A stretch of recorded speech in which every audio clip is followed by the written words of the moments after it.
சொல்லியிருக்கேன். உண்மையான செய்வினை அப்படிங்கிறது அது வேறு. அதெல்லாம் செஞ்சோம்னாலே ஒரே வாரத்திலேருந்து உங்களுக்கு உடல் மக்கள் தெளிவாக இருங்க. செய்வினைங்கிறதே கிடையாது. நீங்கள் என்ன செய்கிறீங்களோ அதுக்கான பலன்தான் உங்களுக்கு நோயாமோ அப்புறம் கடன் பிரச்சனையும் வருது.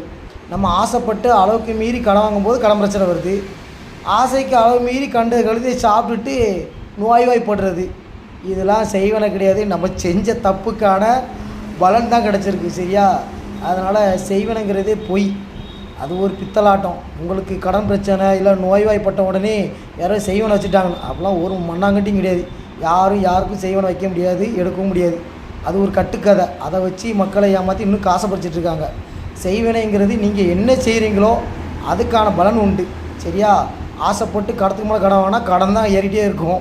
அதேமாரி ஆசைப்பட்டு கண்ட கழுதியை சாப்பிட்டீங்கன்னா நோய் வரும். அவ்வளோதான், வேற ஒன்றும் இல்லை. மனசை கட்டுப்படுத்தணும், வாயும் கட்டுப்படுத்துங்க, நிம்மதியாக இருக்கலாம்.